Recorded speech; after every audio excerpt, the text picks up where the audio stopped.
Assim, estamos gravando, né? Vocês devem ter recebido um aviso. Nossa primeira live a gente esqueceu de gravar, mas as outras estão subindo para o YouTube, algumas já estão lá. Então, gente, toda terça-feira a gente tem um encontro marcado para discutir física.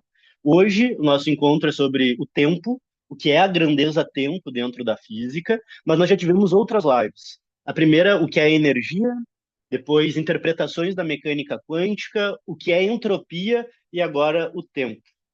Da onde isso surgiu, né? Então, assim, para quem não me conhece, né, eu sou Nathan Lima, doutor em ensino de física, professor universitário. Minha pesquisa é em ensino e aprendizagem de física, mecânica quântica mais especificamente. Há 4, 5 anos eu faço um projeto de divulgação no Instagram, que é de onde acredito eu a maioria de vocês me conhece. E ano passado a gente começou um projeto chamado Reflexões Quânticas. Esse projeto, Reflexões Quânticas, que é o que continua até hoje, é um grupo no Whats em que toda quinta-feira eu abro um tema para debate.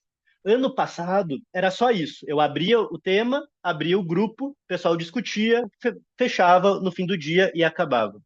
Eu senti falta de que isso fosse mais adiante. Eu sentia que faltava um fechamento e como que a gente transformava o debate num aprendizado sistemático. E aí surgiu a ideia do projeto Tópicos de Física. Então, como ele funciona? Toda quinta-feira, no grupo Reflexões Quânticas, a gente abre um tema. Eu boto uma questão motivadora, um textinho pequeno e abro o grupo para o pessoal discutir. Eu vou botar o link aqui no chat e convido, né? Quem não está ainda no grupo, entra para o grupo toda quinta-feira. Agora, na próxima quinta, vamos abrir um novo tema. O pessoal debate o dia inteiro, discute, argumenta. A argumentação científica é algo muito importante da prática científica. Né? Então, aqui a ideia do grupo é desenvolver o debate, o diálogo. Não é dar aula, não é ensinar, não é aprender, é argumentar, ouvir as críticas, criticar no sentido positivo, né, construtivo o colega, produzir conhecimento coletivo. Acabou quinta-feira, eu fecho o grupo e aí na sexta-feira eu abro a inscrição para a aula de terça. Essa aula é sempre gratuita e sempre será gratuita. A ideia é que toda terça-feira a gente possa sistematizar um conhecimento com forma profunda, didática, tanto no sentido de aprofundamento conceitual, como também de ampliar.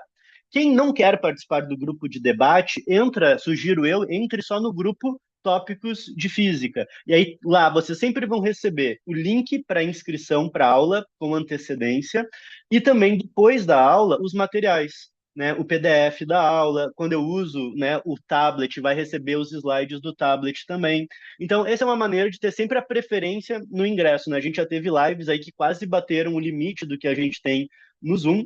Então, a gente sempre dá a preferência para quem está dentro dos grupos Reflexões Quânticas e Tópicos de Física. Depois de sexta, a gente divulga no Instagram para todo mundo entrar. Então, fica aí o convite, né? Quem não está ainda no grupo Reflexões Quânticas e no Tópicos de Física, esse é um projeto aberto que a gente quer que cresça e que depois, né, as aulas vão para o YouTube. E aí a nossa ideia é começar a fomentar conhecimento sistematizado sobre ciência, mais especificamente sobre física, que é onde eu posso contribuir com maior profundidade. Tá? Depois da aula, né, na semana seguinte, a gente consegue subir isso lá para o YouTube. Quem não segue ainda, sobe lá, pode assistir às aulas anteriores, a de quântica já está lá, de entropia já está lá. Semana que vem, essa discussão sobre o tempo vai entrar também. Então, dito isso, gente, a estrutura da aula, ela segue sempre uma lógica que vem das teorias de ensino e aprendizado. E a lógica, existem várias possibilidades, essa não é uma só, e eu gosto sempre de explicar isso, porque isso é o grande diferencial desse projeto e dos projetos que nós temos desenvolvido, que é ter aulas de física que vão do básico ao avançado, mas mais importante do que tão importante quanto a correção conceitual, aulas estruturadas didaticamente, que é o que eu sinto mais falta quando eu olho, seja para livro didático de ensino superior, né, seja para muitas coisas que a gente encontra pela internet. E qual que é sempre a nossa sequência? Começar com um debate mais amplo, contextual, histórico, situações do dia a dia, uma pergunta filosófica, existencial, né? Algo que faça sentido no nosso âmbito concreto.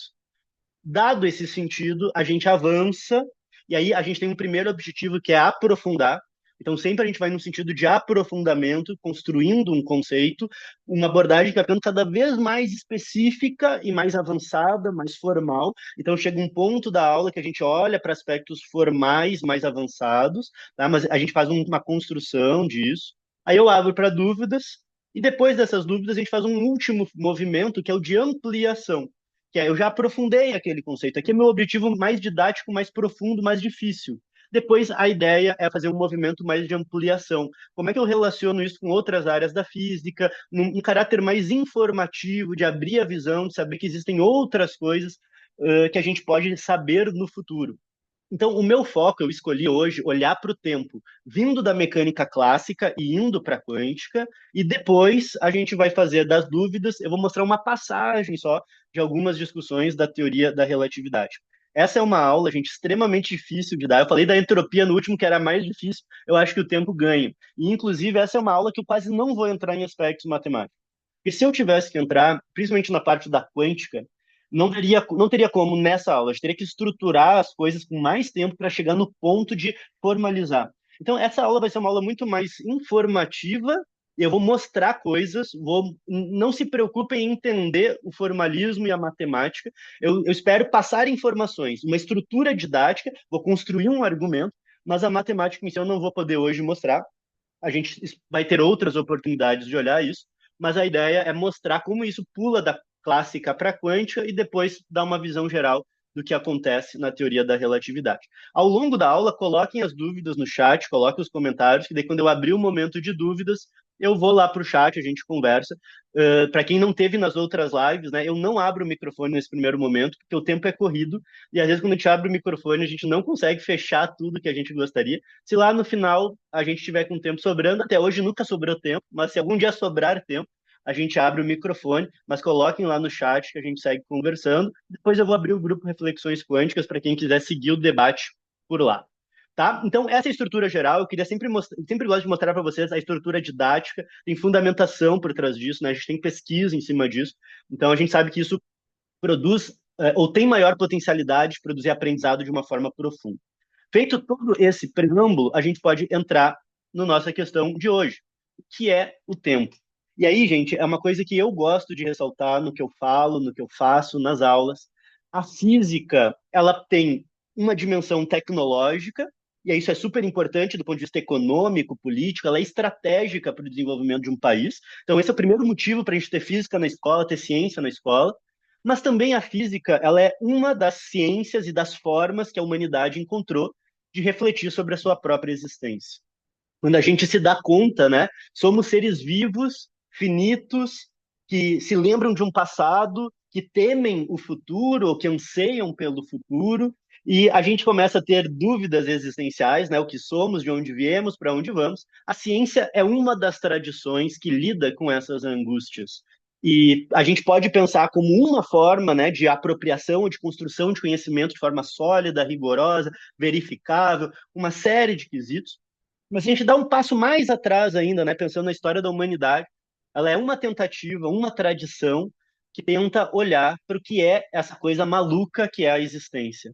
Eu existo, né? E aí a descrição da física é: eu sou um conjunto de átomos, carbono, hidrogênio, oxigênio, nitrogênio, que está consciente de que é um conjunto de átomos, né? A gente chegou nesse estado. O que isso quer dizer? Que tipo de sistema físico eu sou? E dentro disso tudo, a gente tem a sensação do tempo. Eu não vejo o tempo, eu não sinto o cheiro do tempo, eu não sinto o gosto, mas eu tenho a experiência, a consciência concreta de que o tempo está passando. Eu sei que eu estou no presente, eu me lembro do que aconteceu no passado, eu tenho a expectativa do futuro. Mas fisicamente, o que que é isso? É um fluido que flui, né? Um fluxo de alguma coisa. É mais uma dimensão do espaço que eu tenho um outro tipo de acesso. É uma ilusão, talvez o tempo não existe. Como que eu lido? O que que é? Como é que eu descrevo isso? Né? Essa é uma dúvida e uma angústia que habita a humanidade. E aí, mais um ponto importante que é a física, embora seja uma ciência, e aí ela tem métodos próprios, objetivos próprios, contextos próprios, ela fala de questões que atravessam a humanidade e sobre as quais outras tradições também vão se pronunciar. Quando eu falo, às vezes, em posts no Instagram, em outros lugares, sobre física e religião, física e política. Algumas pessoas se sentem desconfortáveis. E a ideia aqui não é equiparar ciência com outras áreas do conhecimento, é reconhecer que a física lida com questões que atravessam a humanidade. E aí a gente vai olhar com um olhar muito específico. Um exemplo, eu quero dar um exemplo só de como o tempo atravessa as culturas e as tradições. Isso aqui é uma mandala, chamada a mandala de Kala Chakra, que é um ritual do budismo tibetano. E o Kala Chakra em tibetano significa roda do tempo. Então, é um ritual e é uma iniciação, um processo iniciático, que está associado com o culto ao tempo. Então, no próprio processo de Kala Chakra, há previsões sobre o futuro, há uma história sobre como o universo se organiza, né? Então, tem uma cosmogonia e tem toda uma noção de como a gente encara o tempo, né? E aí vai ter uma divindade, um Buda lá que representa o que seria o tempo, esse ser, né? Que representa essa coisa quase mágica que a gente experiencia. Mas, enfim, é uma tradição não científica que está falando sobre o tempo.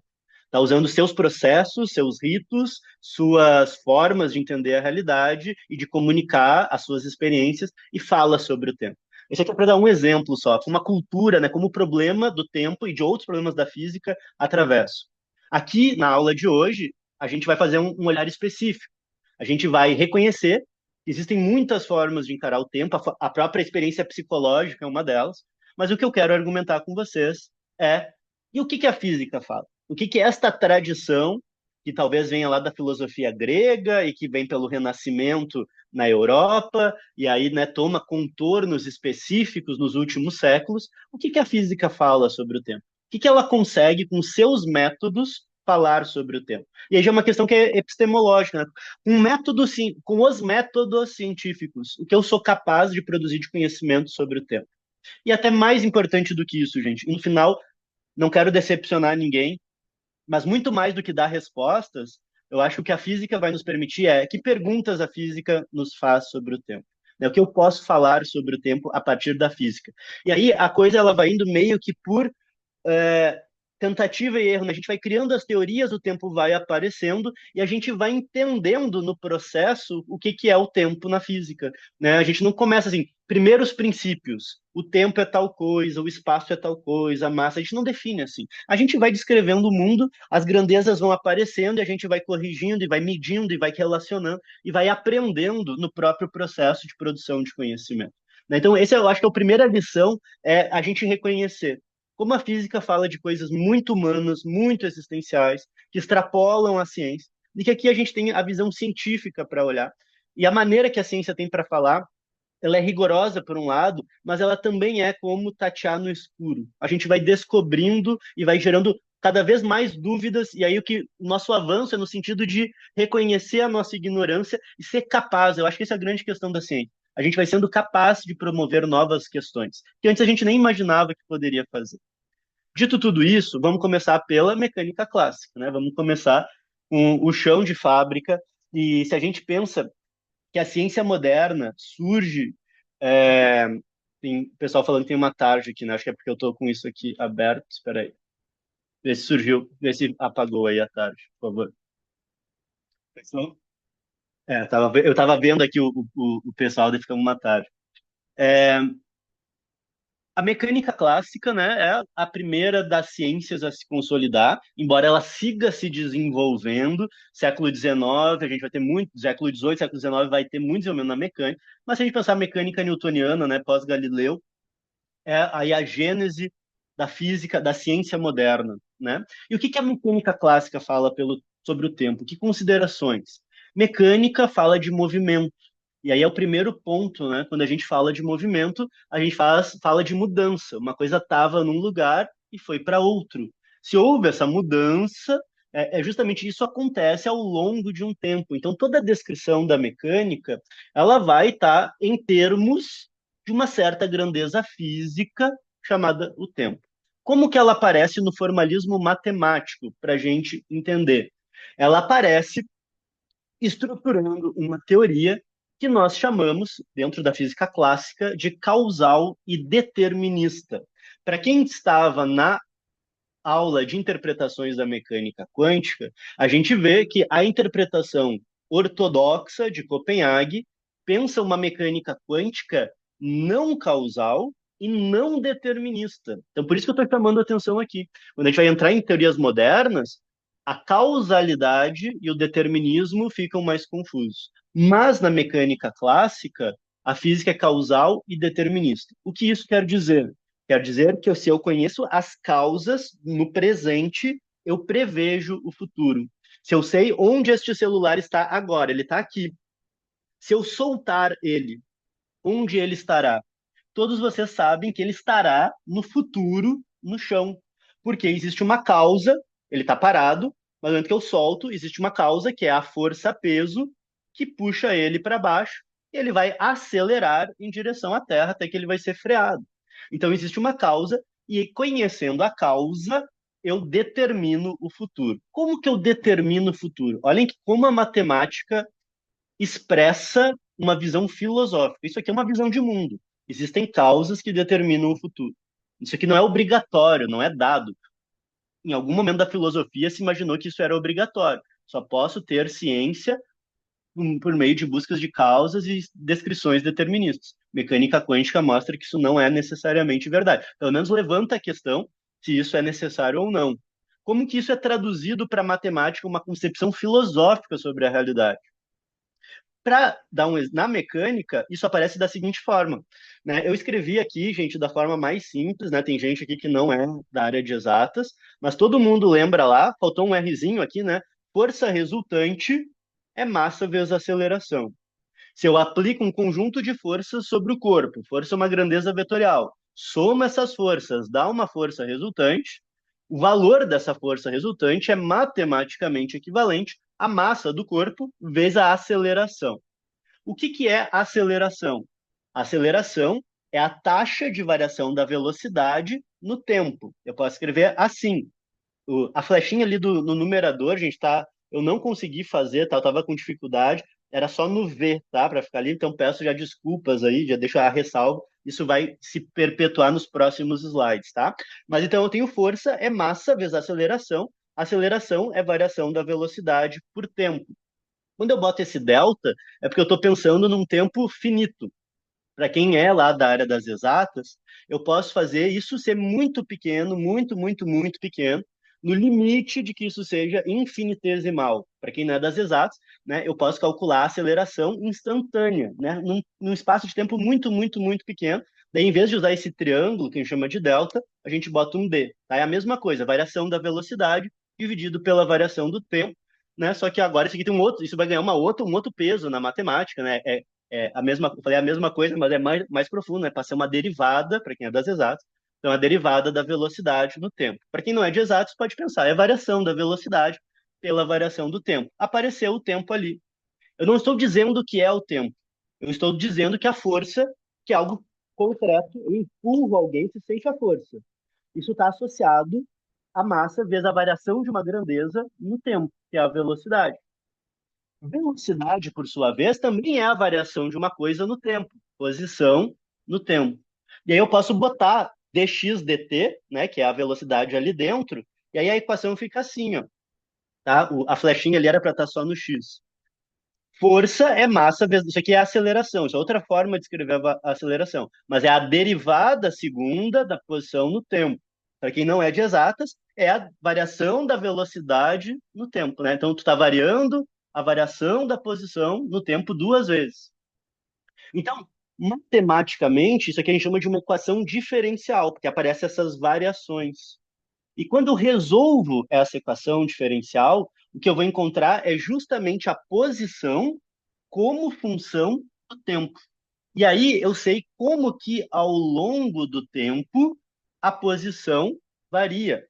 E aí, olhem que coisa interessante. Primeiro ponto, a física clássica é causal e determinista. Isso é uma visão filosófica. Eu traduzo isso matematicamente, construindo uma teoria que trabalha com equações diferenciais, cuja derivada é no tempo. E aí o tempo entra aí, né, de brinde. Ele aparece. Não estou descrevendo o tempo, eu não estou fazendo um tratado filosófico sobre o que é o tempo. Eu nem sei o que é o tempo, mas eu estou derivando em relação a ele e eu sei que a posição vai ser dada em função dele. E com isso eu consigo prever onde as coisas vão estar no futuro. Consigo prever como as coisas vão evoluir. Vejam que eu ainda não estou dizendo que é o tempo, mas e ele aparece de uma forma muito específica. Eu tenho agora relações de causa e efeito, e eu tenho previsão determinística do futuro. Eu sei onde as coisas vão estar, sei onde as coisas estiveram, tá? Vão botando aí nos comentários se algo não está ficando compreensível, depois a gente volta nisso aí, tá? Principalmente quem não é de exatas, a ideia é que todo mundo acompanhe. Então, quem não é, me diga aí o que que não ficou compreensível. Dito isso, gente, a gente já tem algumas informações importantes, né? A gente sabe que o tempo aparece na teoria, ele está associado a uma visão de causalidade e determinismo. A gente sabe que a física é escrita na mecânica clássica em função desse tempo, por meio de equações diferenciais. Então, ele está ali, já está presente, a gente já sabe alguma coisa. Saber alguma coisa é melhor do que não saber nada, tá? Vamos adiante. Então, o primeira conclusão é isso. Eu não sei o que é o tempo, mas eu sei que eu obtenho as coisas em função dele. Ele é um parâmetro importantíssimo, no fim das contas. Ele é um parâmetro que está ali me dando toda a base, né, todo o script do que vai acontecer. Vejam que eu não tenho o tempo em função de nada, as coisas estão em função do tempo. Então, o tempo não varia de um ponto para outro, não varia em função da presença de massa, não varia em função da velocidade. As coisas estão em função do tempo. Ele é absoluto e universal. Né? Quando a gente vê lá as discussões do Kant sobre ciência, crítica da razão pura, ele vai botar isso como, né, a ciência ela acerta por falar de coisas que são necessárias e absolutas. O espaço euclidiano e a noção de tempo, de causalidade. Tudo isso vai por água abaixo na física moderna. Tá? Mas nessa concepção de mundo clássica, o tempo é algo absoluto e universal. Ele é necessário, e ele é a origem da explicação, ele não é o que eu explico de certa forma. Né? Eu posso até dizer para vocês o que que é a força, mas eu não sei dizer o que que é o tempo, mas eu sei que as coisas são descritas em função dele. E aí ver como é difícil fazer ciência. Às vezes a ciência, tem gente que acha que ciência é algo muito, né, muito organizado conceitualmente. É por um lado e não é por outro. A gente está escrevendo as coisas em função de uma grandeza que a gente não sabe definir de forma muito fácil. Não está claro para nós o que é isso que a gente está falando. Deixa eu só aceitar umas pessoas aqui. Peraí. Então, isso é uma maneira também, quando a gente traz essas perguntas tão difíceis, como é o tempo, que os livros não atacam, né? Isso não está nos livros didáticos. É para a gente também ver como que a ciência é construída. Isso é muito diferente da filosofia, por exemplo, né? Vocês têm um pessoal aqui que é da filosofia, mas a sensação que eu tenho ao estudar filosofia é que existe uma preocupação muito grande em definir as coisas. O que é tempo, o que é o amor, o que é política. E na física a gente vai usando as coisas, né? E a gente vai definindo, vai fazendo testes experimentais, as coisas têm que dar certo. Mas tá, argumenta o que é o tempo. Não está argumentado. Mas eu sei que as coisas são escritas em função dele. Dito isso, gente, olha que legal. Isso aqui eu sempre gosto de trazer para os meus alunos. Isso aqui que eu coloquei na tela, quem disse não fui eu. Se vocês não concordarem comigo, não fiquem bravos comigo. Quem descreve isso e argumenta isso foi o Einstein, num artigo chamado Física e Realidade. Depois, se quiserem, botem aqui no chat, eu mando para vocês. Esse artigo está traduzido para o português. Ele foi publicado na Revista Brasileira de Ensino de Física. Quem quiser o arquivo, me pede, eu mando depois lá no nosso grupo do Reflexões Quânticas ou do Tópicos de Física. O Einstein abre esse artigo, Física e Realidade, discutindo como é que a física funciona. O que é fazer física? E aí ele diz: a gente tem duas formas de definir uma grandeza. Ou eu relaciono ela com outras grandezas, e essa relação é matemática. Então, quando eu faço isso aqui, ó, como é que eu defino força? Dizendo isso, a força resultante é isso aqui. Pronto. Viu que eu não disse para vocês? Força é. E aí abrir um vocábulo, né, do dicionário. Eu disse: força resultante é igual a massa vezes aceleração. Eu relacionei ela com outras grandezas físicas. Mas eu não posso fazer isso ad infinito. Eu digo que força é massa vezes aceleração. Eu digo que a aceleração é a derivada da velocidade no tempo. Eu digo que a velocidade é a derivada da posição no tempo.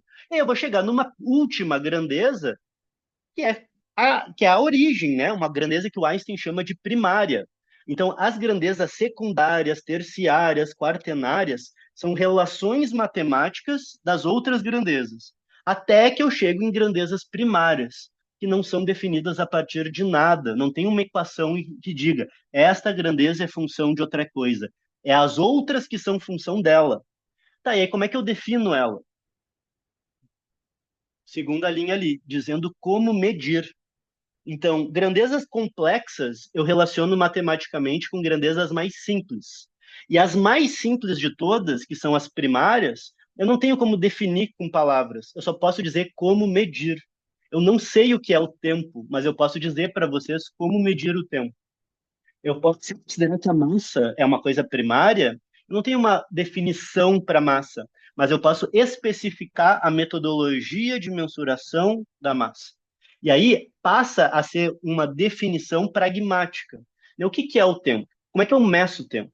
E aí a resposta mais direta, né, mais óbvia é: o que que eu preciso ter para medir tempo? Eu preciso ter um relógio. Eu preciso ter um relógio que marque o tempo. E aí a pergunta física, por isso que eu disse para vocês, mais do que dar resposta, é evoluir na pergunta, né? Criar uma cadeia de perguntas. Antes a minha pergunta era o que é o tempo. Agora eu já digo para vocês, não tem como eu definir. Porque eu posso te dizer como medir o tempo. E aí a próxima pergunta é, o que que é um relógio? O que é um relógio? Tem um relógio de pulso, posso ter um relógio celular. Qual é a definição física de um relógio? E isso, gente, eu não sei, às vezes a discussão pode parecer, não sei se óbvia, mas isso aqui, o Einstein, ao pensar sobre isso, ele revolucionou a física. A teoria da relatividade está profundamente associada com a ideia, o reconhecimento. Se eu quiser falar do tempo, eu tenho que falar de um relógio. Porque o tempo newtoniano é esse tempo absoluto. Não precisa do instrumento de medida, é algo que está passando, né? Como se tivesse um tempo universal, cosmológico. Existe um relógio universal em algum lugar do confins do universo marcando o tempo. Não existe isso. Assim como não existe um espaço absoluto. Para haver espaço, eu tenho que ter dois sistemas, eu preciso ter todo um referencial, e aí o Einstein vai precisar de réguas, um sistema referencial que meça o espaço. Se eu quiser falar de tempo, eu tenho que falar de relógio. Relógio concreto num certo referencial, se movendo em relação a outro referencial. E aí passa a ser importante falar de relógios. O que é um relógio? De uma forma muito grosseira, qualquer fenômeno cíclico. Qualquer fenômeno que volte para o estado inicial é um relógio. Se eu tiver um pêndulo que vai de um lado para o outro, foi, voltou. Quando ele vai e volta, ele marca um tique. Foi, voltou, dois tiques. Foi, voltou, três tiques. Pode ser um pêndulo, pode ser um sistema massa-mola, pode ser uma série de engrenagens que faz um ponteiro voltar e dar uma volta num círculo. E aí ele volta para o mesmo ponto inicial. Quando ele deu a volta, eu digo que passou 1 minuto.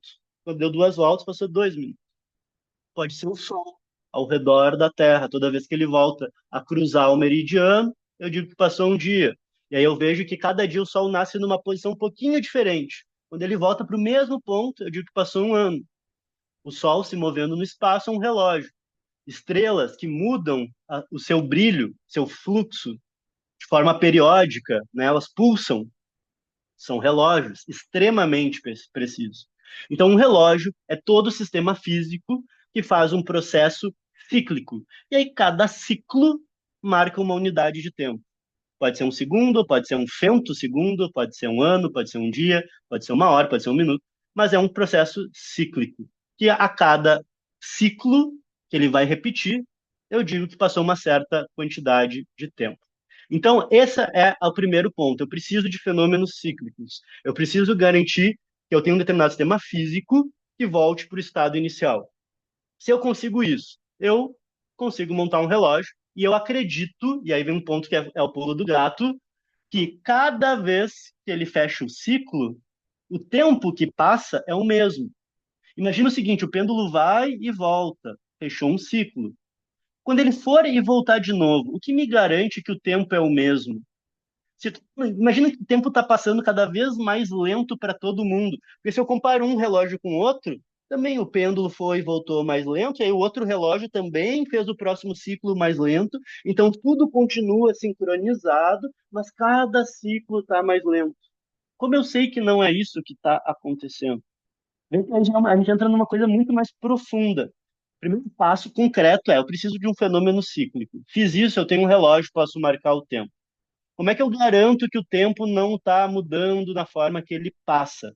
Aí é uma pergunta super complexa, super difícil. Eu vou dar uma arranhada só para vocês não dizerem que eu não falei nada. a gente entende que, pelo menos em escala local, né, pequena região do espaço, o tempo é homogêneo, ou seja, não muda a passagem do tempo nem no espaço, né, de uma região para outra, e nem o tempo vai mudando a forma como ele passa. Do ponto de vista teórico, né, como é que eu conecto isso, como é que eu argumento? Existe um teorema de uma física matemática, Nether, teorema de Nether, que ela mostra, isso é uma parte belíssima da mecânica clássica, para cada simetria nas leis da física, existe um teorema de conservação. Então, o fato das leis da física serem as mesmas ao longo do espaço. As leis aqui são as mesmas se eu andar um pouquinho para o lado. Então, isso é uma simetria frente ao deslocamento espacial. Isso me leva à conservação de momento linear. O espaço é homogêneo, então há conservação de momento linear.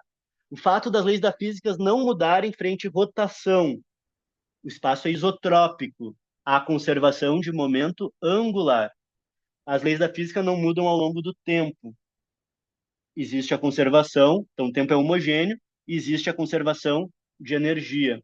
Então, o fato de ter conservação de energia local está conectado, teoricamente, a eu ter um tempo homogêneo. Isso garante, né, que a descrição dos sistemas físicos não mudam com o passar do tempo. Tá? Isso aqui é um assunto muito, muito, muito mais complexo.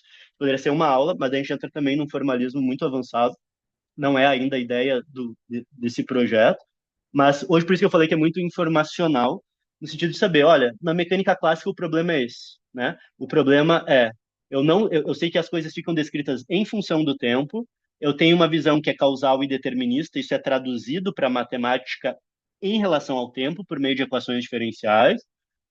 Eu não consigo definir o que é o tempo, mas eu consigo medir o tempo. Aí o meu problema passa a ser construir relógios. A construção de relógios é eu encontrar fenômenos cíclicos, e o que me garante que o ciclo se repete da mesma forma é porque existe conservação de energia, então está associado à homogeneidade do tempo pelo teorema de Nether. São algumas conclusões que a gente já sabe na mecânica clássica. Tem uma relação entre tempo e conservação de energia, e você tem aí já a ideia do que é um relógio, como é que você constrói um relógio, e que você pode descrever as leis físicas clássicas em função do tempo. Tá? Esse é o primeiro ponto. Segundo ponto, ainda na mecânica clássica, é que o tempo é reversível. Isso é algo, no mínimo, muito estranho.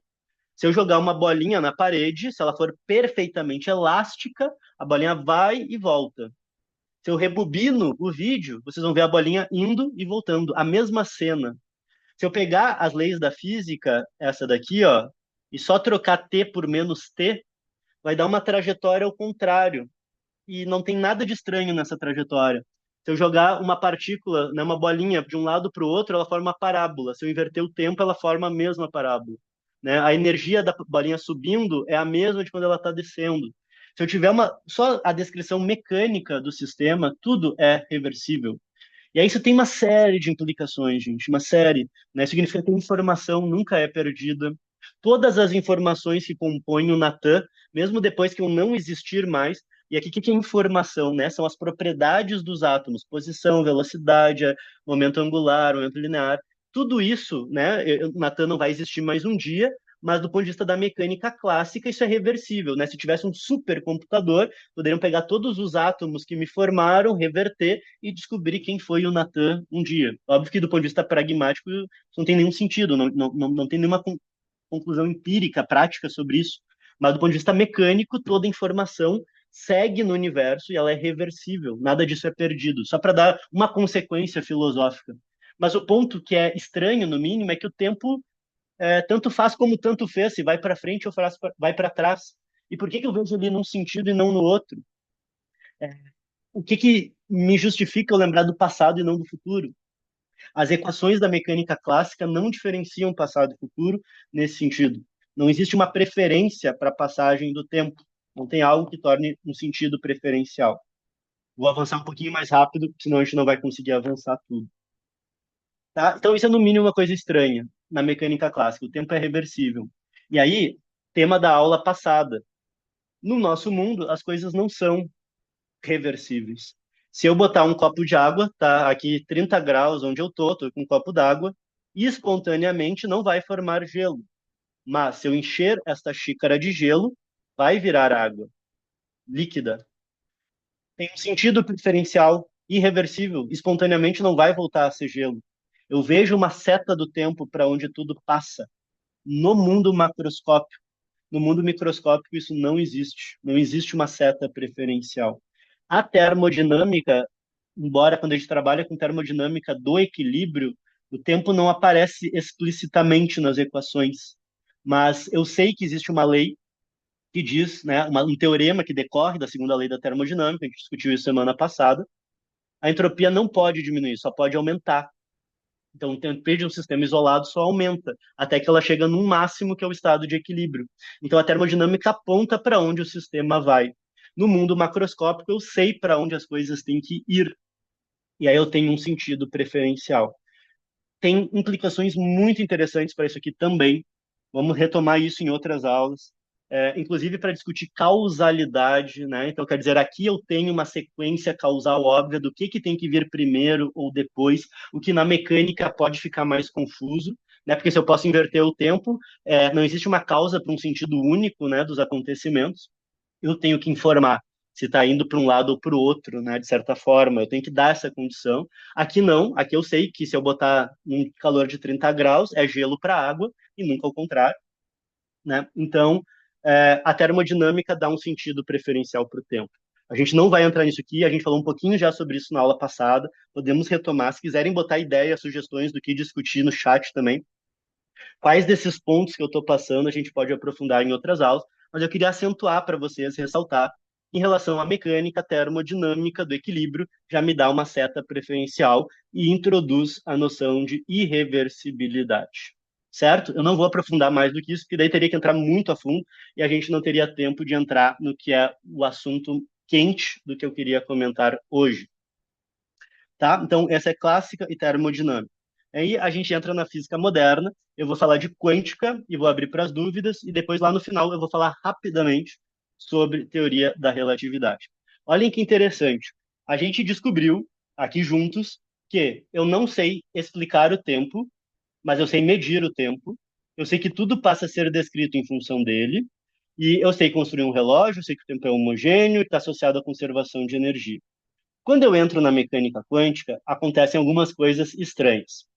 Eu nem cheguei a colocar aqui na tela, porque eu não vou explorar isso hoje, mas antes de mais nada, como eu comentei antes, e a gente comentou isso na aula de interpretações, e vamos retomar isso nas próximas aulas.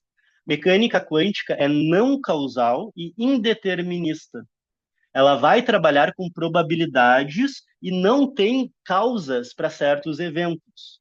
Para quem lembra lá do átomo de Bohr, se eu tenho um elétron no nível 3 e o nível 2 e o nível 1 estão vacantes, o elétron pode ir para o 1 ou para o 2.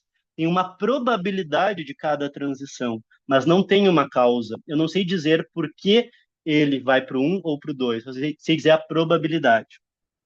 Isso é tão forte, gente, na mecânica quântica, que na primeira formulação, que é a formulação de Heisenberg, ele não usa equações diferenciais. Lembra que eu comentei causalidade e determinismo se traduz na equação diferencial, força igual a ma. Na quântica, você muda o formalismo num primeiro momento e apresenta uma mecânica matricial. A quântica foi descrita num primeiro momento por Heisenberg e pelo grupo, né? Dirac, Pauli, próprio Niels Bohr, de certa forma, entre outros, com matrizes e não com equações diferenciais.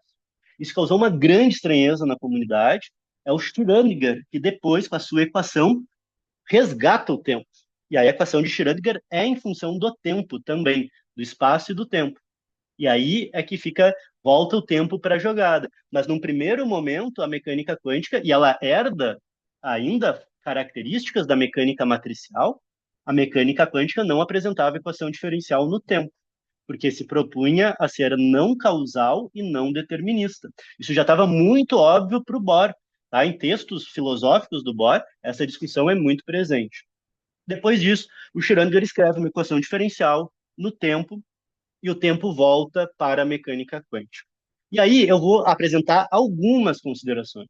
Eu achei uma vez um livro, gente, gigantesco, só para discutir princípio da incerteza para tempo e energia. Existe um princípio da incerteza que é para tempo e energia, assim como tem para posição e momento linear.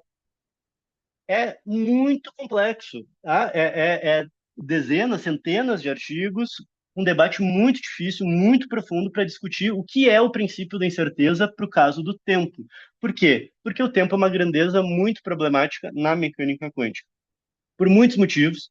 Eu vou mostrar três exemplos que eu acho fantásticos, tá? Esse aqui, para mim, mostra como as nossas dúvidas sobre os tempos são complexas e como é difícil falar de tempo, ainda mais quando se entra numa teoria microscópica da realidade, que é, na sua interpretação ortodoxa, não causal e não determinista. Então, eu vou trazer três elementos, de novo, nessa ideia informacional, tá? A gente não se preocupe em entender o formalismo, não é o nosso objetivo hoje, é muito mais vocês saberem que isso existe, estarem cientes de que existem esses problemas na descrição do tempo na mecânica quântica.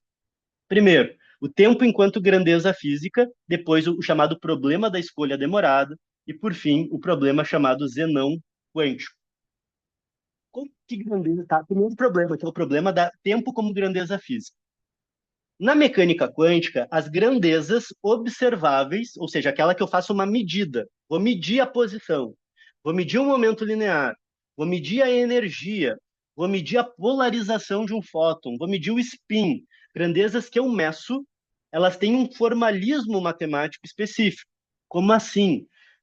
Força, lá na mecânica clássica, força é um vetor, massa é um escalar, aceleração é um vetor. As grandezas físicas têm uma representação matemática, né, uma estrutura matemática. Na mecânica quântica, uma grandeza mensurável, ela tem uma característica específica. A gente descreve grandezas observáveis por uma coisa que a gente chama operadores lineares autoadjuntos. Tá? Na descrição mais usual dos livros didáticos, tem muitas problematizações sobre isso, né, em artigos de fronteira moderno, mas pegando aqui uma abordagem tradicional, você tem um tipo de representação matemática. Esse tipo de representação, ela é importante porque ele garante que os valores de medida sejam bem representados pela teoria. Existe todo um formalismo que a gente não vai entrar, mas só para mostrar para vocês. Eu tenho uma grandeza A, pode ser, sei lá, qualquer coisa, né? Posição, momento, energia. Se existe um estado do sistema, que é um autoestado, ou seja, um estado específico daquele operador, associado a uma medida específica. Na matemática do problema, quando eu aplico o operador nesse estado, eu obtenho o valor da medida vezes o próprio autoestado. Tá? Então, isso aqui é uma matemática que vem lá da álgebra linear. Isso aqui é um problema de alto valor e alto vetor. Eu aplico um operador no alto vetor, obtenho o alto valor vezes o alto vetor. Tá? Isso aqui, assim, pode ficar confuso. A gente pode fazer isso com matrizes bem simples, matriz 2 por 2, e mostra o que eu estou querendo dizer. Mas o que eu quero só hoje, nessa aula informacional, é dizer, existe uma estrutura matemática. Isso aqui é um operador e aí, quando o operador ele é autoadjunto, ele tem características específicas que garante que esse valor aqui, que é o valor da medida, seja sempre um valor real, não dá um valor imaginário. Né? Então, eu garanto que eu realmente estou obtendo valores que são compatíveis com medidas. E quando eu aplico isso dentro do formalismo da teoria, eu consigo calcular os valores médios, consigo calcular as probabilidades das medidas de forma satisfatória. Para que a teoria funcione, uma grandeza observável tem que ser representada por esse tipo de operador. Essa é a informação. Qual que é a questão do tempo? Não existe esse operador. Esse operador autoadjunto de tempo não existe na mecânica quântica. Ou seja, o tempo não funciona como uma grandeza observável. Ele não é como a posição, ele não é como a energia, ele não é como o momento linear, ele não é como o momento angular, ele é uma outra coisa, porque não existe um operador autoadjunto de tempo. Existem tentativas de achar esse operador. Existe um artigo famoso do David Bohm com Aranov, em que eles conseguem encontrar um operador de tempo que funciona bem para parte do espectro de energias em processos de colisão. Para casos específicos, dentro de um determinado valor de energia, um operador que funcione com as características satisfatórias. Em outras partes do espectro, isso falha em algum momento. Então, o primeiro alerta: o tempo não é semelhante ao espaço. Para quem já leu muito aí de teoria da relatividade, né, que tem mais divulgação científica, muitas vezes o espaço e o tempo são equiparados como coisas semelhantes. Né? A gente vai discutir isso lá no final da aula de hoje. Na mecânica quântica tem um primeiro já um nó assim na boca do estômago, né? Não é a mesma coisa. Eu tenho operador de tempo, de espaço, eu tenho operador de energia, eu tenho operador de momento, eu tenho operador de momento angular, não tenho operador de tempo. Ele é uma outra coisa. E aí o que se entende é que o tempo é um parâmetro. Para quem é da área de exatas, a gente parametriza uma curva, escreve as equações da curva em função de um parâmetro S. E aí daí tu escreve as equações em função de S e desenha a curva. O tempo é um parâmetro. Ele não é uma grandeza física observável, mensurável dentro da teoria. Ele tem uma outra natureza, diferente de espaço, tempo, energia, etc. Primeiro problema é que já fica uma coisa assim, o que isso quer dizer? É pelo menos uma dúvida. Na maneira como a teoria é construída, o tempo não funciona muito bem dentro dessa descrição como uma grandeza observável em comparação com as outras grandezas. Tá? É uma coisa estranha que aparece aí. Esse é o primeiro ponto. Segundo ponto, olhem esse experimento aqui. Isso aqui é um interferômetro de Mach-Zehnder. Isso aqui é uma simulação virtual. Foi desenvolvido pelo grupo de pesquisa em ensino de física sob a perspectiva sociocultural da URGS. Professora Fernanda Osterman e professor Cláudio Cavalcante desenvolveram esse software. É um software sofisticadíssimo, público, aberto, qualquer pessoa, gratuito, qualquer pessoa pode ter acesso. Se quiserem, me mandem também a mensagem, eu mando o link para vocês baixarem o software, poderem usarem, tem muitas opções, e vocês fazem simulação de interferência quântica, problemas de que a gente chama intermediários de sobreposição, emaranhamento quântico, polarização, trabalha uma física super avançada com esse interferômetro. O que eu quero mostrar é, esse interferômetro, gente, tem aqui dois semi-espelhos, que são esses cubinhos, e dois espelhos. E lá os anteparos. E eu lanço um fóton por vez. Depois de eu lançar muitos fótons, esse arranjo experimental é como se o fóton se sobrepõe em duas possibilidades. Ou ele vai por cima, ou ele vai por baixo. Depois ele é recombinado no segundo semi-espelho e para no anteparo. Depois de lançar muitos fótons, aparece um padrão de interferência. Ou seja, eu não tenho o caminho que o fóton fez. Ele foi por uma sobreposição, os dois caminhos são possíveis, e lá aparece interferência. Não tem caminho, mas tem interferência. Daí eu vou e tiro o segundo semiespelho, o segundo cubinho. Fica só assim. Agora, ou o fóton passa pelo semiespelho e chega num anteparo, ou ele é refletido já no primeiro e chega no segundo. Agora tem caminho. Ou ele vai por cima, ou ele vai por baixo. Quando eu faço isso, tcharam, não tem mais interferência. Tá? Isso aqui é um fenômeno clássico de dualidade onda-partícula. A gente pode descrever isso matematicamente com Braz e Katz na notação de Dirac. E aí você vê que existe ou o caminho do fóton é dado, que é esse caso aqui, e não tem interferência, ou não tem caminho e aparece o padrão de interferência. Tá? Isso aqui é um assunto muito legal. Se quiserem, também botem aí, né, me digam o que vocês acham interessante. A gente pode só aprofundar, fazer uma aula interativa com o interferômetro de Mach-Zehnder, todo mundo aí com seu interferômetro na sua casa, e a gente brincando de mecânica quântica, fazer uma aula com interferômetro. Feito isso, né, a gente pode fazer exercícios, atividades, né, e trabalhar junto. Qual que é a grande questão do tempo? Por que o tempo é interessante aqui? Eu posso fazer, olha o que é o experimento. Primeiro que eu falei antes, né? No primeiro caso, não há informação de caminho, tem interferência. No segundo, há informação de caminho. O que eu faço? Eu começo o experimento assim, com os dois semi-espelhos. Então, não há caminho, porque o fóton está num estado sobreposto. Não existe o caminho. E o que existe é a sobreposição. Só que na hora H, em que o fóton ia passar no semi-espelho, eu tiro ele. E agora eu tenho um arranjo que tem caminho, mas o fóton não tinha o caminho. E lembrem, para quem fez a aula de interpretações de mecânica quântica, não é que o fóton estava num caminho e eu não sei. Não existia o caminho.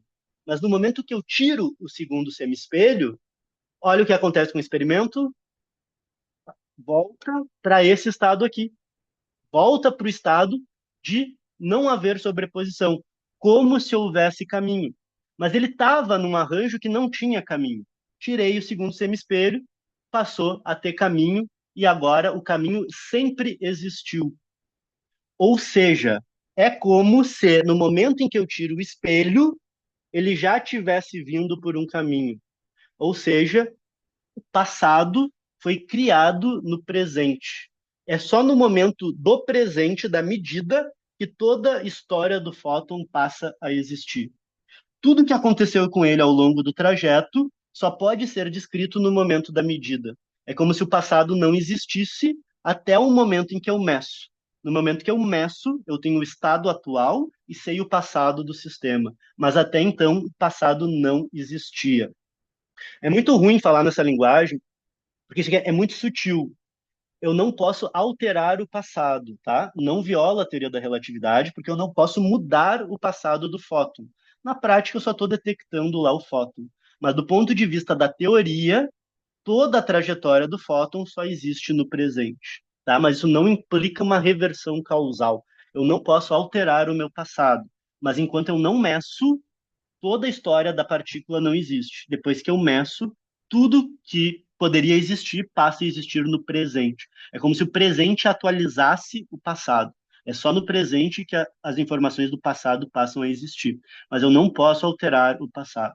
Tá? E aqui a gente está falando de partículas microscópicas, subatômicas, né, quânticas.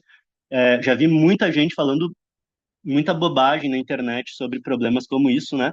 E aí divagando, né? Do tipo, eu posso alterar o meu passado, né? Levando para considerações psicológicas. Não se trata disso, tá? Do ponto de vista pragmático, prático, isso aqui não tem implicação nenhuma. O problema aqui é filosófico somente. No momento que eu meço a partícula, o passado dela é atualizado também, tá? Podemos fazer uma aula só sobre interferômetro e abordar essas coisas estranhas da mecânica quântica. Digam aí se faz sentido isso para vocês. Em último exemplo que eu quero dar de mecânica quântica, a gente parte para as dúvidas.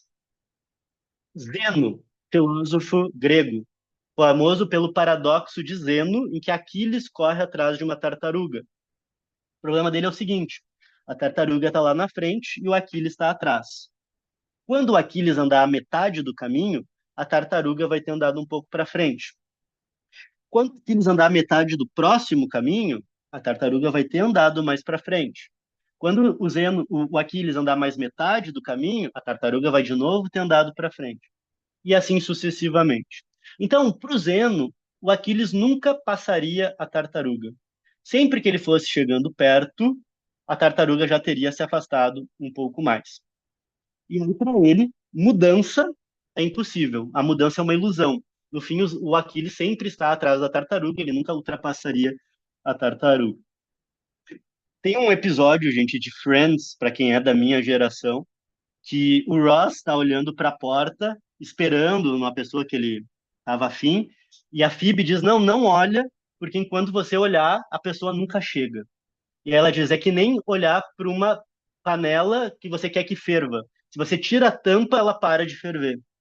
E, e aí é engraçado isso, porque é um paradoxo dizendo, no caso da panela, né, você precisa que a panela esteja fechada para que a temperatura suba.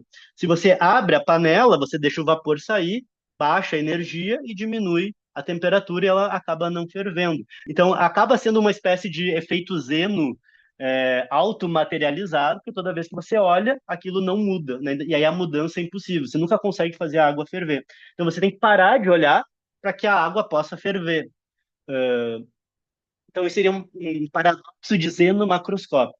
Olha o que acontece no caso quântico. Eu tenho um átomo instável. Ele é representado por uma função de onda, que vai ser uma função de onda imaginária, e faz com que a probabilidade de eu encontrar esse átomo caia com o tempo. Né? Porque agora a probabilidade de eu encontrar o átomo não é 100%, porque depois eu vou encontrar uma outra coisa depois dele ter decaído. Então, ela decai com o tempo. Mas o ponto é, onde que é o tempo zero? Eu olhei para o átomo agora. Agora ele vai poder continuar a decair.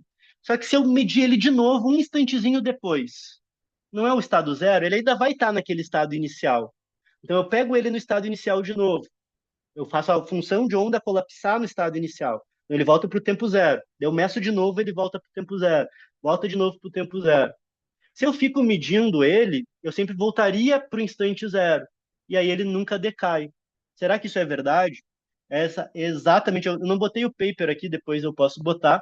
Isso é exatamente o efeito Zenon quântico. Toda vez que eu repito a medida sobre esse átomo, ele não decai. Se eu pegar uma amostra de átomos instáveis, não meço mais elas, e pego uma outra amostra igual e fico medindo. Essa que eu estou medindo a toda hora, poucos átomos decaíram. Agora eu meço aquela outra depois de muito tempo. Muitos átomos já tinham decaído. Metade já está na metade da amostra. Aqui ainda não, passou só 10% decaiu. Então, enquanto eu ficar medindo, é como se o tempo não passasse.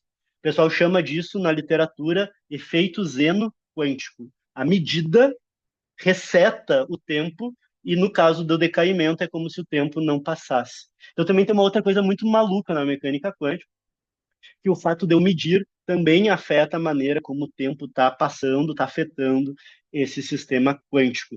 Então, vejam, o tempo na mecânica quântica ele é muito estranho e contraintuitivo. Passado todo fica construído, existente no presente. A medida afeta a própria passagem do tempo. E o tempo não é uma coisa semelhante ao espaço, energia e outras coisas do mesmo tipo, tá? Isso já mostra que o tempo é um grande enigma dentro da mecânica quântica. Vamos para as dúvidas, vamos para o nosso momento de conversa.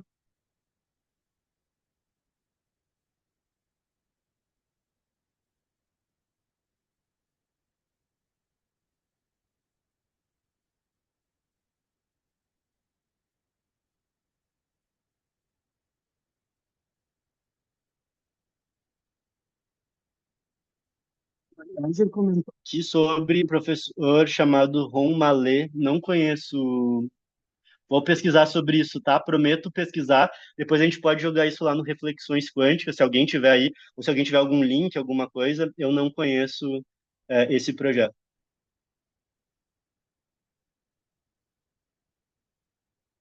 O artigo do Einstein, né? O pessoal está falando, né? Uhum, eu mando depois no grupo lá. Do buraco negro, vamos comentar relatividade especial. Não, não botei geral, mas isso entra num problema. Quando chegar em relatividade, a gente comenta essa parte do buraco negro também.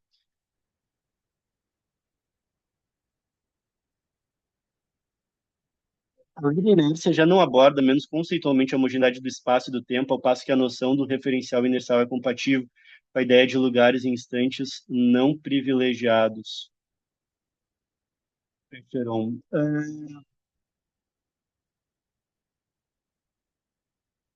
De certa forma, está pressuposto, né, dentro da mecânica newtoniana que o tempo é absoluto e universal, né?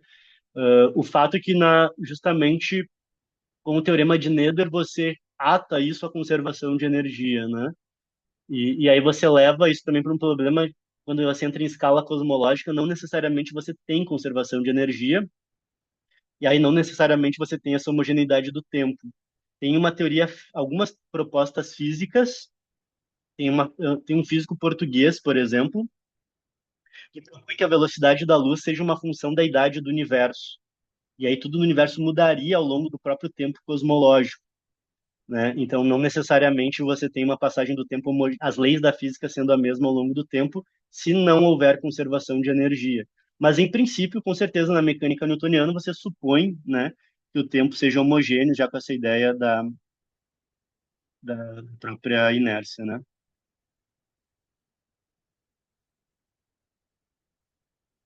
Você me perguntou isso antes ou depois de eu falar tá, se quiser só explicar a tua pergunta ali, Giovanni.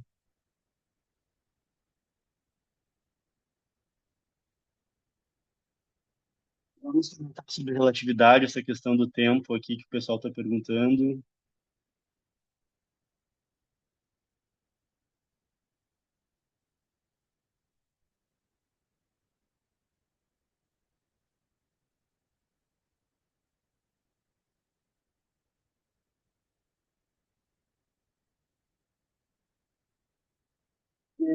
Eu acho que tem outros problemas, né? O pessoal que está perguntando, o João está perguntando da questão das forças fundamentais. Acho que tem outras questões que impactam aí. Eu não sei se a gente um dia vai conseguir definir tempo, porque a gente não define quase nada, né? Em termos de definir com palavras, massa, energia. A gente sabe as relações matemáticas e as mensurações. Eu não acho que esse seja o problema que esteja associado com a unificação da física. Eu acho que eles têm outros problemas, assim, em termos de descrição, né? Da quantização da gravitação, por exemplo, do próprio espaço-tempo.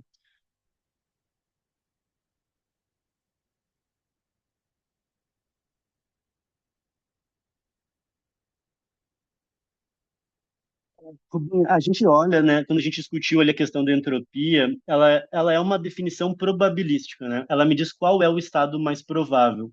Quanto maior a entropia, mais provável é o estado de um sistema. Então, basicamente, o que eu sei é que o sistema vai para o estado mais provável. E isso, inclusive, pode ser violado. Isso só existe na escala macroscópica, porque quando eu vou para o micro, eu tenho poucos átomos, a flutuação de entropia e de qualquer outra grandeza é muito alta, que ela é uma grandeza estatística. E aí você tem um problema sério que essa irreversibilidade aparece na nossa escala, mas não aparece em outras escalas, né? Então, ele está associado ao tempo, ele dá sentido ao tempo na escala macroscópica, mas eu não diria que ela é uma manifestação do tempo. A mecânica sobre voltar no tempo não tem previsão pela mecânica quântica de retorno ao tempo, tá? Inclusive, aqueles exemplos todos que eu comentei não afetam a causalidade, você não volta no tempo, não. Isso que o Carlos está comentando, né, tem a ver com aquele caso do avião. Você vai ter diferença nos relógios, sim. Vamos comentar brevemente sobre isso. Brenda, o nome do artigo é Física e Realidade. Se vocês botarem Física e Realidade, Revista Brasileira de Ensino de Física, vai aparecer, mas eu vou mandar no grupo lá da gente também.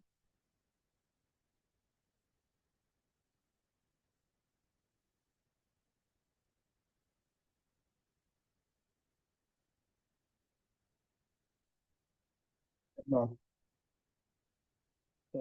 isso que o João pergunta, né, sobre o deslocamento no tempo, a interpretação está errada. Aí é que tá, do ponto de vista teórico, você pode fazer esse tipo de interpretação, né? O que que isso quer dizer na vida prática, daí é um problema, mas você tem, é isso, né? É que nem aquela, isso de certa forma, não sei se vocês já viram descrições sobre elétrons ou buracos na corrente. Você pode escrever o elétron indo para um lado ou a corrente de buraco indo para o outro. São descrições análogas, né? Então você tem ou o elétron andando no tempo para cá, ou o buraco indo no sentido oposto. Então, você tem esses fluxos de antipartícula no inverso do tempo. Do ponto de vista matemático, e essa é a questão da reversibilidade, é compatível com essa descrição. Uma partícula indo para frente no tempo, uma antipartícula indo para trás no tempo. Mas o que isso quer dizer, né? Isso é uma coisa muito estranha, né? O link do grupo agora já, tá? Então, gente, eu acho que eu vi todas as perguntas, se houver outras, digam. A gente já aprofundou a parte mais importante do que eu queria comentar. Eu queria agora trazer a teoria da relatividade e a gente fazer um fechamento.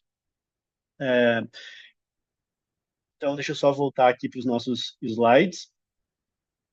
Então, pessoal, deixou ali o link do grupo. Eu queria mais uma vez reforçar os convites que eu já fiz e também, né, aproveitar para fazer outros convites. Primeiro deles, né, a gente está com esse projeto Reflexões Quânticas. Toda quinta-feira a gente abre o grupo para a discussão. Depois a gente tem as aulas de terças-feiras, né? Então eu vou deixar o link aqui novamente para o pessoal entrar. Depois eu vou mandar os slides lá, vou deixar o grupo Reflexões aberto hoje. E quinta-feira a gente já vai debater um próximo tópico que vai estar associado à aula da terça que vem. Esse projeto, gente, é um projeto gratuito, aberto e que é o nosso carro-chefe com o objetivo de cada vez mais disseminar educação científica e começar a estruturar projetos em grandes escalas de educação científica.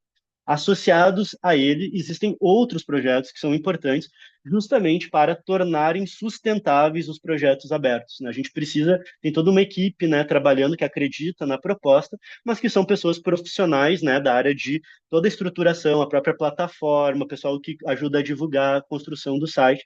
Então, a gente está tendo outros projetos que a gente identificou como importantes, que têm uma demanda e que aí sim são projetos pagos que nos ajudam a fazer com que tudo isso aconteça. O primeiro projeto que eu quero convidar todos nós vamos ter um curso de 4 meses com aulas semanais síncronas, na mesma estrutura que essa aula na terça, As aulas serão nas quartas, a partir da segunda semana de março. Nós vamos avançar. Isso está colocado lá na plataforma da Hotmart. As aulas serão pelo Zoom. A gente vai fazer uma aula síncrona, 1 hora e meia, 2 horas de aula. Depois a aula fica gravada e fica disponível na plataforma para quem quiser assistir de novo ou para quem não participou. A gente vai ter 16 encontros divididos em 5 módulos, em que a gente vai ir a fundo nos principais conceitos de mecânica quântica, demonstrando equação, olhando para fenômeno, trabalhando fenômeno versus equação e trabalhando implicação filosófica. Dentro dessa proposta que a gente vai estar fazendo na terça, mas nas quartas será um curso estruturado de mecânica quântica. Alguns tópicos são tópicos que tem nos livros didáticos do ensino superior, mas que não tem a profundidade conceitual. Se vocês olharem ali, aula 6, equação de Schrödinger, Griffith só mostra a equação e sai resolvendo. O próprio Eisberg e Resnick mostra uma demonstração, mas que já tem uma série de pressupostos que estão implícitos. A gente vai reconstruir os pressupostos do Schrödinger, o que ele estava pensando, o que ele acreditava, por que ele construiu, como que ele chegou nessa equação.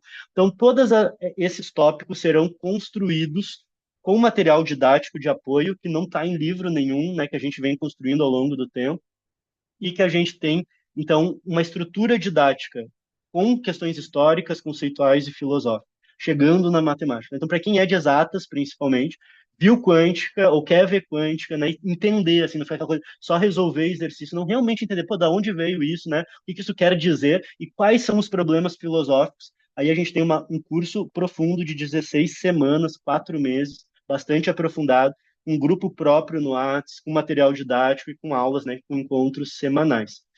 Eu vou passar, gente, para vocês o link que tem tanto o site, onde vocês podem ver a ementa, programa, como que o curso funciona, mas se vocês se interessarem, não comprem pelo site, porque lá o valor está maior. O preço que a gente vai divulgar pelo Instagram, pelas redes sociais, é o preço normal, e aqui para o grupo de terça, a gente vem sempre lançando um ticket de promoção, né? Então entrem pelo ticket que eu vou colocar também. O site é para vocês verem as informações com calma, mas caso queiram adquirir, comprem pelo link da Hotmart direto, que a gente vai botar no site, no chat aqui, porque é onde vocês vão ter um preço menor só para o grupo de terça. A gente vai manter esse preço até essa semana, né? Já vem anunciando isso há um mês.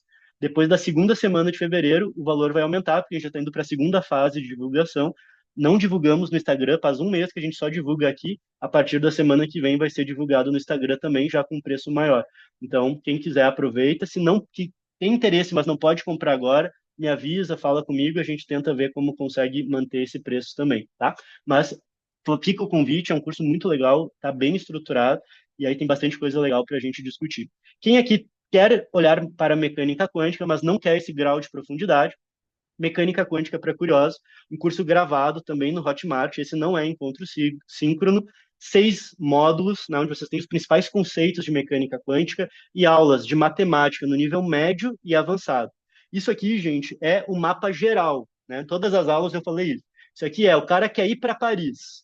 Quer, antes de ir para Paris, olhar o mapa da cidade, saber aonde ele vai primeiro, o que está perto do quê, o que está longe, o que é no centro, o que é fora do centro. Esse é o mapa de Paris. Quais são os principais conceitos, como que eles se estruturam, algumas ideias matemáticas opcionais. Para quem não quer ver nada de matemática, o curso todo faz sentido sem a matemática. Aqui a pessoa comprou o mapa. Tá, mas agora eu quero ir para Paris. Bom, daí é o primeiro curso. Aqui a gente vai visitar a Torre Eiffel, vai ver a história da Torre Eiffel, vai subir na Torre Eiffel, né, vai tirar foto lá de cima. Né? Aqui a gente vai para Paris propriamente, e o Mecânica Quântica para Curiosos é só um mapa. Tá? Nesse curso avançado aqui, gente, a gente vai chegar em notação de Dirac, vai olhar para questões do tempo, vai olhar para o interferômetro de Mark-Zehnder, vai conseguir construir tudo isso que eu estou comentando que existe, a gente vai conseguir comentar, fazer, produzir, olhar conceitualmente, vendo fenômenos e com descrição matemática e implicações filosóficas. Que é um curso completo, realmente, para a gente mergulhar e, mais importante, a gente construído de forma didática e acessível, né? Bem estruturado. Tá? E aqui fica como essa parte mais geral, para quem quer conhecer, ter uma ideia sobre o que é mecânica quântica e como ela funciona. O valor dele é bem mais acessível, né? Também, porque é um curso mais simples, mais rápido de ser feito, e também está com valor promocional para quem está aqui no grupo. A gente vai passar, a partir da semana que vem, tornar público essa divulgação num valor mais elevado, então aproveitem também pelo link de desconto da Hotmart, não é o mesmo link que vai estar disponível nas outras redes sociais. Para além disso, gente, dois convites finais.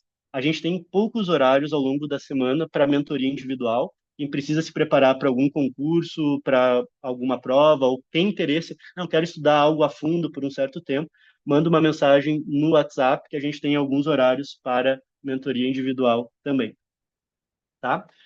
Ficou alguma dúvida, gente, sobre o curso? Vou deixar aqui a página também. Nessa página vocês encontram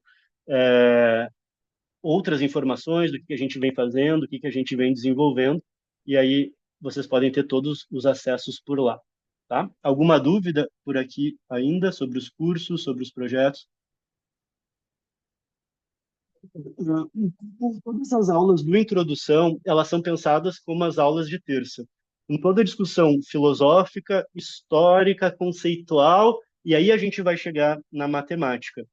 Se tu quer conhecer a fundo todos os conceitos, assim, não, eu quero entender bem de onde é que veio o emaranhamento, como foi construído e tal, você vai curtir o introdução também. Vai ter o final da aula, onde a gente vai chegar na parte matemática, ou algumas aulas com mais parte matemática, que vai ser essa parte, talvez tu olhe e diga, tá, isso não faz sentido para mim.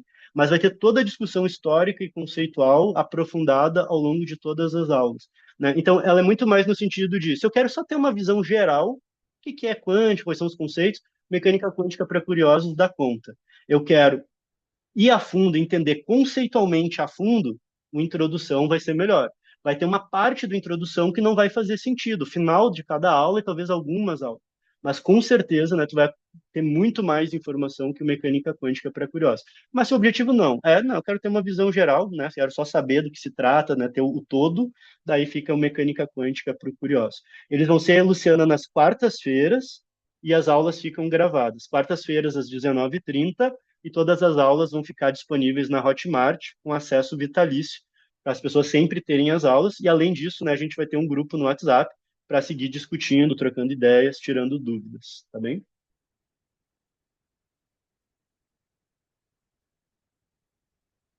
Certo. Então, gente, para a gente finalizar, né, temos os últimos minutinhos. Como eu digo, né, nunca sobra tempo, né? A ideia aqui sempre era terminar um pouquinho antes para a gente poder conversar, mas a gente tem 10 minutos. O último ponto que eu queria só explorar, né? A gente já falou de física clássica, mecânica quântica, chegamos em teoria da relatividade, né? Estamos no âmbito da física moderna. Eu quero trazer só um ponto para a gente refletir como o tempo é estranho.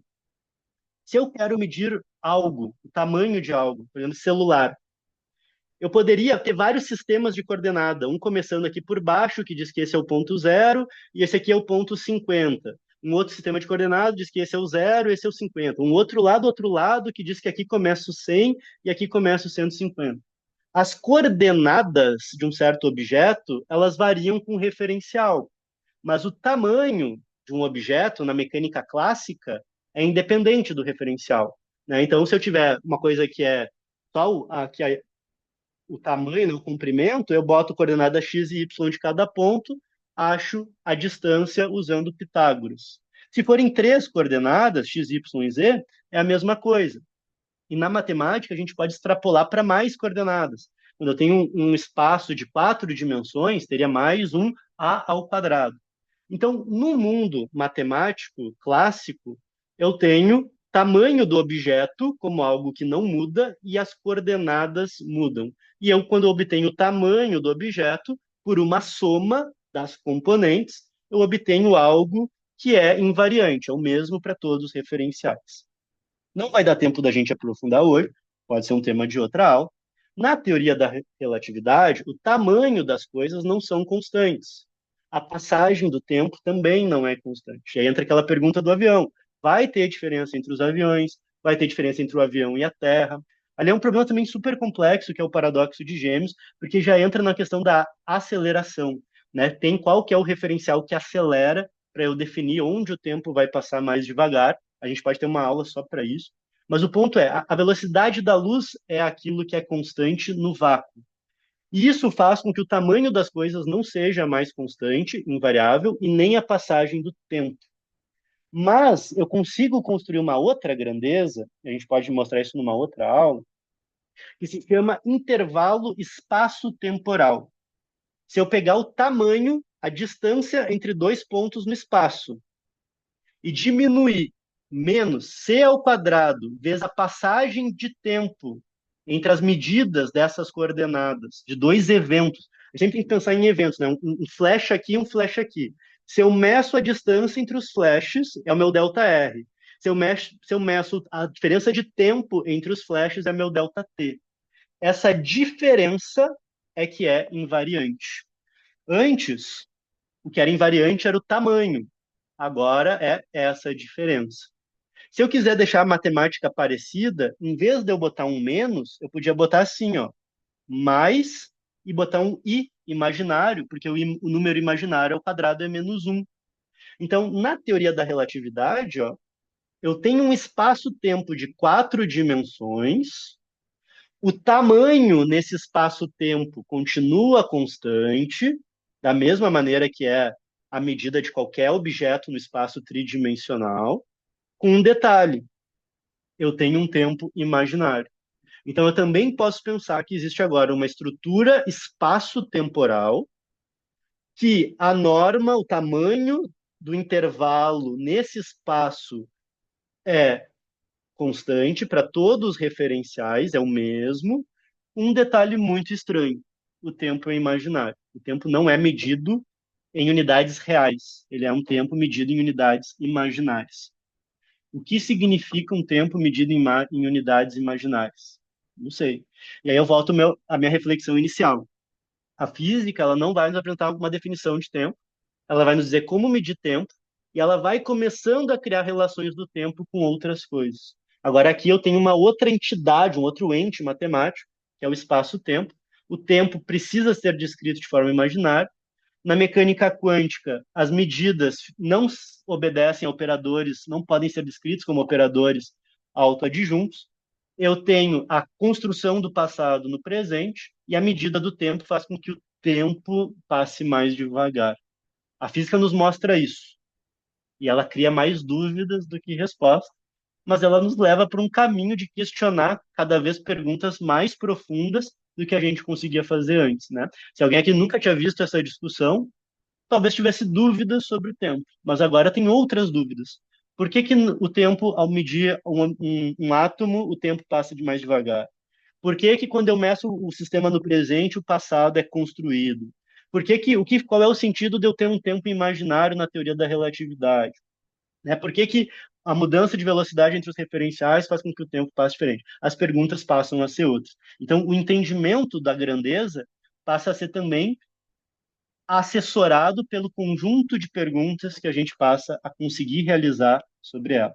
Como eu disse, gente, hoje a aula era muito informacional, expositiva, eu queria dar uma visão geral de alguns problemas centrais sobre o tempo e criar algumas dúvidas na cabeça de vocês. Todas as aulas eu sempre faço um fechamento, né, uma revisão do que a gente comentou, mas hoje, né, é uma coisa muito densa e muito ampla. Eu queria só deixar um último comentário, que é: não temos a menor ideia do que seja o tempo.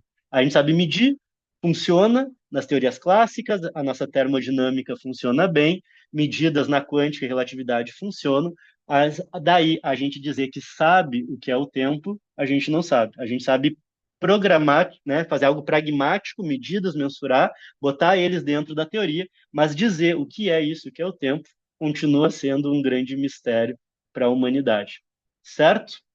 Vou deixar aqui, temos alguns minutinhos. Se alguém quiser ainda ter dúvida, a gente pode conversar. Temos 4 minutos. Eu vou abrir o Reflexões Quânticas para quem quiser continuar conversando. Semana passada eu falei isso e esqueci de abrir o grupo, então eu já vou abrir aqui. Mas se houver mais perguntas, comentem aí que a gente conversa nesses minutinhos finais.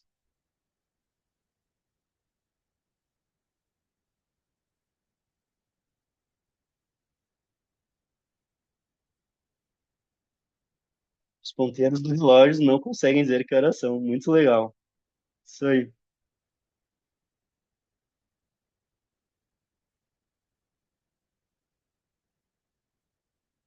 Muito legal, Guilherme. Eu acho que a gente chegou a conversar em algum momento, né? Depois, se quiser me mandar o material, como é que estão as coisas, a gente segue conversando também. Gente, eu deixei aqui o link, né? Quem quiser, dá uma olhadinha lá na Introdução à Quântica, Quântica para Curiosos. Um projeto bem bacana. Vamos começar em breve. Vai ser um projeto bem legal ao longo do primeiro semestre, né? Com essas aulas. E depois também, para quem quiser ter uma ideia geral, esse curso Mecânica Quântica para Curiosos, fica o convite.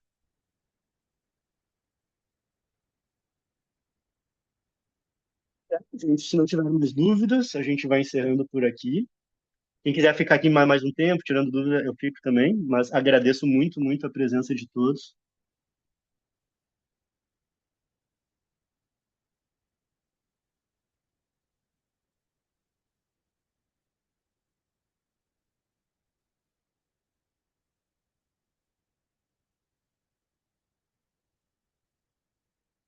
Assim, vou botar aqui de novo o slide. A gente vai começar em março, turma de introdução à mecânica quântica.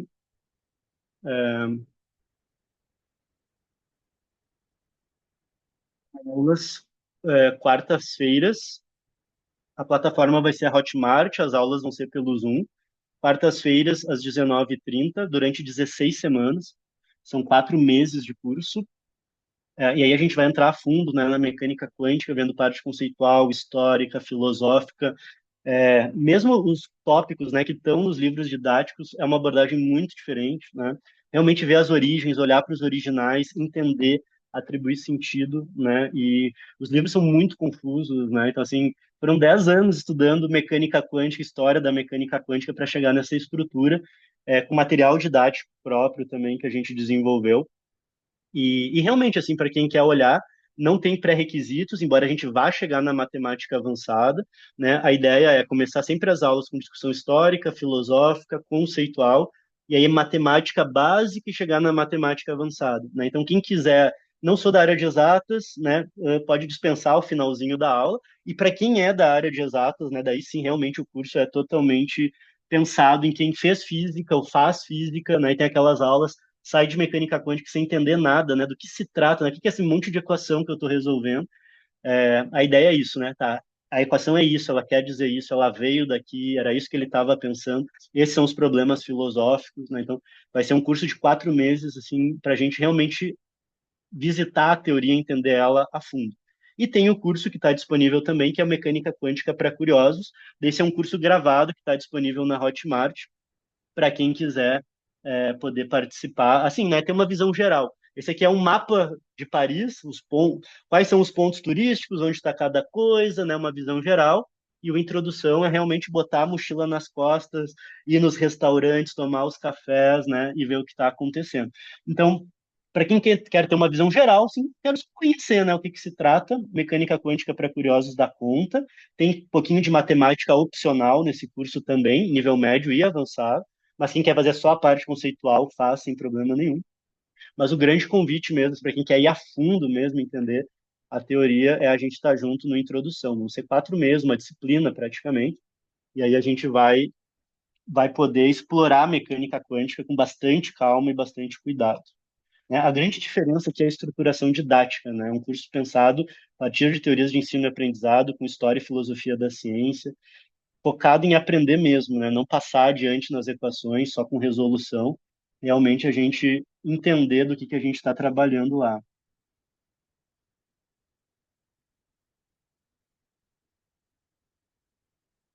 Sem dúvida, a gente já tem meu Whats também, né? Eu tô lá no grupo, nos dois grupos, no Instagram tem na Linktree o grupo pro Whats. Me mandem mensagem, eu respondo, né? Qualquer hora, assim que eu enxergar ali, que eu ver, eu já posso responder. Tá? Obrigado, Cíntia, valeu.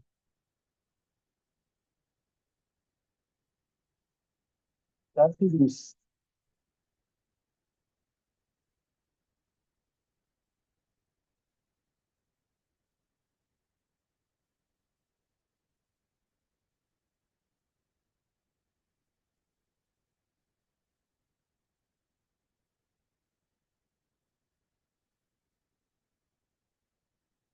Eu vou tirar também depois se o Douglas ou outra pessoa quiser, eu vou desmutar aqui, tá? Ah, funciona. Vocês conseguem? Aqui, tá. Acho que agora quem quiser pode desmutar. Mas, Douglas, isso é uma construção. Eu nunca fui tanto a fundo na história para te dizer assim, é nesse ponto que fica claro para todo mundo, né? Mas o problema surge na construção das equações de Maxwell. Frente à transformada de Galileu, você encontra assimetrias, né, na descrição do campo elétrico e magnético. E aí, assim, a gente não precisa nem entrar num problema tão complexo, né? Se tu pega, por exemplo, em força de Lorentz, QV vezes B, tem uma velocidade ali, né? QV vezes B. Em que referencial isso está sendo medido? Uma possibilidade que seja o éter, né? Isso aqui é em relação ao éter, essa equação só vale em relação a ela. A outra é isso vale em todos os referenciais. Só que se isso vale em todos os referenciais, tem que mudar o valor de tudo para que isso faça sentido. E aí, a transformação que dá conta de resolver e transformar a força de Lorentz e as equações de Maxwell para dois referenciais é as transformações de Lorentz. E aí ela obrigatoriamente tem uma equação para coordenada temporal também. O tempo não é o mesmo, porque tem uma derivada temporal nas equações de Maxwell. Então também vou ter que mudar para manter tudo invariante, eu preciso manter com a mesma descrição, eu preciso mudar o tempo. E aí surge aquela quarta componente lá, né, o T' igual a gama T menos V. Isso é C quadrado, né? Aquela equação assim. E aí é interessante, assim, muito tempo também não se entendeu o que que é essa equação. Tem um livro do Pauling, Linus Pauling, não, não lembro agora se é do Wolfgang Pauli ou do Linus Pauling. Ele tinha 20 anos, é um livro fininho, assim, azul, super profundo, super difícil, assim, mas ele comenta isso, que durante um tempo se interpretava isso como um artifício matemático também. Eu acho que eu nunca fui atrás para ver se é o Einstein, mas aí é que tá. É o Einstein, sim, porque as transformações de Lorentz estavam dadas, né? Mas é isso, ela fica aquela coisa assim, tá, o que que isso quer dizer? Funciona, eu transformo daqui para cá, mas é isso, né? E aí o Einstein, em 1905, quando ele escreve os dois postulados, muita gente vai acusar, tá, o Einstein não fez nada. Não, ele enxergou o problema, né? Não, se C é constante para tudo, e aí todo o resto muda. O tempo é outro, o espaço é outro, e aí ele começa a discutir essa questão de que eu tenho que medir. E aí o Einstein tinha essa veia filosófica, ele vai se opor em alguns textos dele mais filosóficos, que o tempo e o espaço eram vistos de uma forma muito platônica na física, e que você tem que falar da medida do espaço e da medida do tempo, né? Então, e aí tanto que os experimentos, você já viu assim, quando vai fazer alguns livros de relatividade, eles montam uma malha de réguas e cada encontro de réguas tem um relógio assim. E aí o Einstein tem livros de divulgação que ele descreve isso, ele sincroniza os relógios para que daí tu dispara um feixe de luz para que cada relógio comece a rodar. Então ele pensa toda uma sistematização para dizer como o tempo funciona, né? Mas isso sai como consequência da interpretação das transformações de Lorentz. Mas num primeiro momento isso não é óbvio para as pessoas. Assim. Acho que o Lawrence nunca pensou nisso. Se não me engano, o Vosler, o outro cara, era um tempo eletromagnético, assim, era uma transformada de coordenada, mas que não tinha implicação real para ninguém, assim. É o Einstein quem posso estar falando uma bobagem histórica, né? Não sei. Mas assim, com certeza o Einstein é um dos que vai interpretar como uma mudança na passagem de tempo mesmo. Não sei se isso responde o que tu tem de dúvida. Assim. Posso aqui? Tá? Assim, ó, professor, o que que acontece? No primeiro, na introdução, que a gente viu a apresentação do problema, de cara, bem, certo? Aí ele passa depois para discutir simultaneidade, porque parece que ele vai explicar, principalmente no tempo, eu vou usar um tempo com a concepção que eu tenho de ideia de tempo. Ele vai explicar o fenômeno da simultaneidade, que para mim não necessariamente ele é tempo. Às vezes, coisas são simultâneos, aí vai dizer que para um medidor vai ser simultâneo, para outro não, lance. Mas assim, eu não sei em que ponto que efetivamente chega sai de, não. A medida do tempo, se for feito em comprimento, ou mesmo do comprimento, questão do, né, em relação ao que a gente está medindo, vai ser afetada pelo movimento. A gente não vê, posso ter lido isso, né? Mas me parece que ele já parte, ó, se houver movimento, são as mesmas medidas que tu vai fazer e que o outro cara vai fazer em medida diferente, porque existe um movimento relativo. Eu não consegui entender tipo, é mudar a medida que eles estão em movimento relativo. Isso eu não percebi, pelo menos. Aham. Eu não sei quando que isso fica muito claro para todo mundo, mas eu estou tentando pensar assim, por outro lado, o Lorentz, quando faz as equações, a contração espacial já era muito clara para o Lorentz. E o Lorentz achava que a contração espacial ela era pela fricção com o éter, né? O éter ia empurrar o negócio e comprimir. E aí meio que essa coisa da dilatação temporal, ela sai como consequência disso. Como as duas estão atadas, o X e o T, tu tira a compressão e a dilatação espacial e a dilatação do tempo, elas são intercambiáveis, né? Então, eu acho que quando Einstein interpreta que de fato existia uma contração espacial, porque o espaço contraía, diretamente ficava implícito que o tempo então teria que fazer o fenômeno contrário, né? E aí quando você tem aqueles experimentos, por exemplo, de decaimento de muon, né, na atmosfera terrestre, você resolve ou pela contração do espaço, né, muons que não eram para chegar na superfície chegam. A gente diz, por que que eles chegam? Ou porque o espaço contraiu, e aí é menor, ou porque o tempo de meia-vida aumentou no outro referencial, passou mais lento. Então, eu acho que é isso. Eu acho que primeiro a contração espacial ficou mais óbvia para todo mundo, porque era algo que o Lorentz já falava. E aí, em algum momento, algum gaiato se deu conta e, bom, então, ó, né? Mas não sei quem foi o primeiro a discutir isso com se foi o próprio Einstein ou outra pessoa. Não sei mesmo. Certo? Legal. Bom te ver, Douglas. Obrigado aí pela presença. Valeu, obrigado. Obrigado. Valeu, gente. Já passamos a nossa hora, tá? Deixei o grupo aberto, reflexões, depois vou mandar os slides. Eu vou ter que sair porque eu tenho um compromisso, mas até amanhã de manhã eu mando os slides, mando informações e a gente vai se falando. Obrigado pela presença de todos, de todas, e a gente se vê nos próximos encontros. Terça-feira que vem tem aula de novo e quinta abrimos o grupo. Valeu.